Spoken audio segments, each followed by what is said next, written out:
Meus irmãos, paz do Senhor a todos, graças a Deus por mais esta gloriosa oportunidade que Ele nos concede de mais uma vez podermos cooperar com este glorioso trabalho num comentário das leituras bíblicas diárias.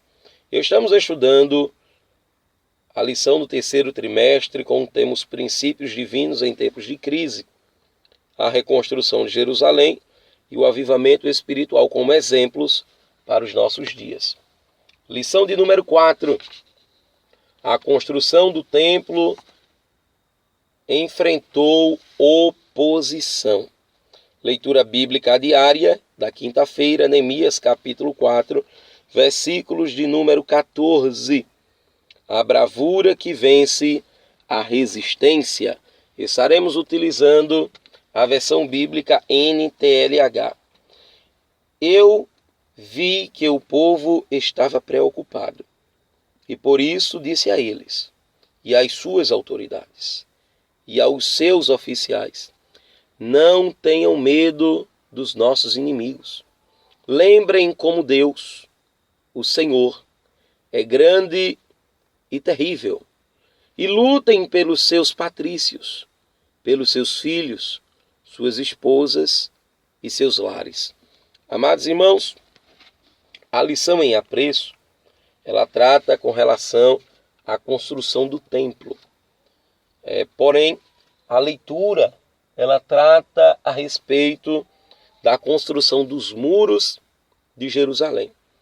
Capítulo de número 4 de Neemias relata um dos momentos mais críticos para a construção dos muros de Jerusalém. Observe que a obra de Deus, ela sempre tem a oposição do inimigo.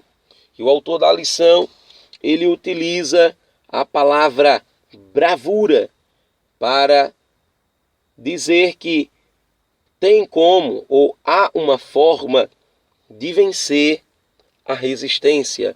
E ele foi feliz na escolha da palavra, porque a palavra bravura, conforme o dicionário de língua portuguesa, expressa a qualidade de quem é bravo, corajoso. É o ato de destemor, valentia. É sinônimo de ousadia e intrepidez. O servo do Senhor, ele precisa de bravura, ele precisa de coragem para servir a Deus e efetuar a sua obra. Porém, a resistência, ela é inevitável quando se trata em fazer a vontade de Deus. A palavra resistência, ainda no dicionário de língua portuguesa, diz que é o ato ou efeito de não ceder. É a recusa de submissão, é oposição. Aquilo que estorva, dificulta. Resistência é teimosia.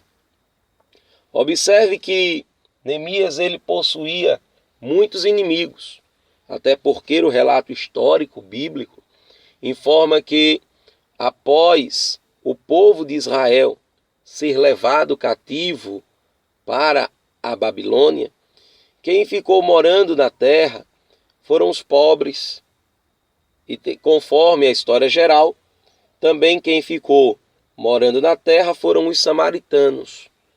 E os irmãos sabem que os samaritanos foram uma mistura que houve no período de 722 a.C., com relação à queda do Reino do Norte, onde o Império Assírio ele misturou o povo e ali haviam muitos pagãos, alguns que temiam a Deus, mas a maioria eram pagãos. Então, observe que quando Neemias ele vem para a reconstrução dos muros, ele tinha vários inimigos. Os inimigos de Neemias eram muitos, como falei, Sambalate e os samaritanos, que moravam ao norte de Jerusalém. Os povos da Arábia moravam ao sudeste, o povo de Amon a leste, o povo de Asdod a oeste. Mas observe que a oposição era tanta que houve um cântico entre os filhos de Judá. Capítulo de número 4, versículo 10, diz assim: o povo de Judá cantava uma canção assim, versão ainda NTLH. Os carregadores já estão cansados e ainda há muito entulho para carregar. A construção desta muralha, quando vamos terminar?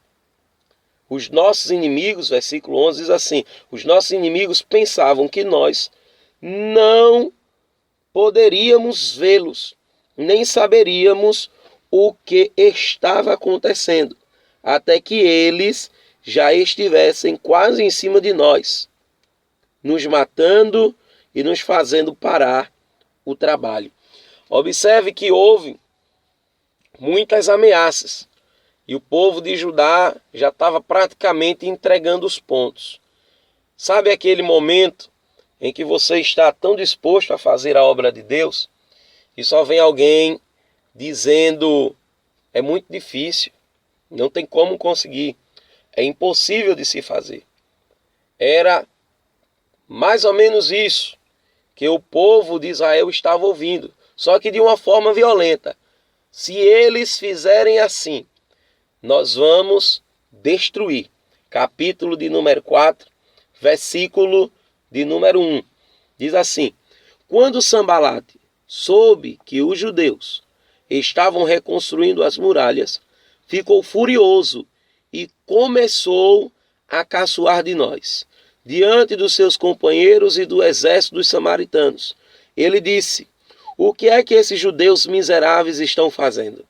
Será que eles pretendem reconstruir a cidade? Será que eles pensam que oferecendo sacrifícios poderão acabar o trabalho em um dia? Será que dos montões de entulho e das pedras que foram queimadas, eles podem tirar pedras para a construção? Tobias era dos pais de Amon e estava com ele e disse: que tipo de muralha eles poderão construir? Até mesmo uma raposa poderia destruí-la. Imagina o povo querendo fazer o trabalho e a oposição lançando palavras contrárias. Porém, Neemias ele tinha certeza de quem o havia chamado para fazer aquela obra. E ele ora a partir do versículo de número 4, dizendo: Deus, escuta o que eles estão falando, escuta o que eles estão dizendo e coloca sobre ele o seu castigo. E Neemias ora ao Senhor. E após aquela oração, Neemias ele levanta como um gigante espiritual e agora vai tratar com o povo. O Isbe, ele afirma da seguinte expressão: que depois de Neemias analisar a situação, a providência que ele tomou foi de encorajar o povo e não de amedrontar-se diante da situação. Ensinou o povo a buscar o socorro do Senhor. Se tememos o Senhor, então não precisamos temer o inimigo. O coração de Neemias foi conquistado por Deus, o Deus grande e terrível de Israel. Ele sabia que Deus era poderoso o suficiente para enfrentar este grande desafio. Observe, uma coisa é nós estarmos em situações difíceis com nós mesmos. Observe, o pensamento de medo, as dificuldades são uma constante na vida daquele que está enfrentando as dificuldades. Mas Neemias, ele chama o povo à atenção e diz assim: lembrem-se que o nosso Deus, ele é grande e terrível. Além de Deus ele ser grande e terrível, Neemias disse ao povo: lutem por seu país, lutem por suas famílias, lutem por sua cidade, lutem por vocês mesmos e vençam a guerra. Vençam. Aí Neemias ele traz a estratégia. A estratégia de Neemias foi a seguinte: cada trabalhador, com uma mão, eles trabalhavam com a ferramenta, e na outra, Neemias colocou lanças e espadas nas mãos dos trabalhadores. De um lado, quando a obra ela deveria ser construída, eles trabalhavam com a ferramenta. Mas se o inimigo viesse para o ataque, eles estavam armados. O que é que nos faz lembrar nesses últimos dias? É que precisamos orar e vigiar. O trabalho para com o Senhor é um trabalho espiritual. As afrontas são espirituais. Enfrentamos dificuldades, mas nos lembremos de que Deus está conosco e de que nós somos mais do que vencedores por aquele que nos amou. Então, meu amado irmão, minha irmã, neste dia, tenha certeza de que Deus está contigo, te dando estratégia para vencer a resistência e que a obra de Deus seja efetuada com sucesso e o seu nome seja adorado de geração em geração. Que Deus vos abençoe.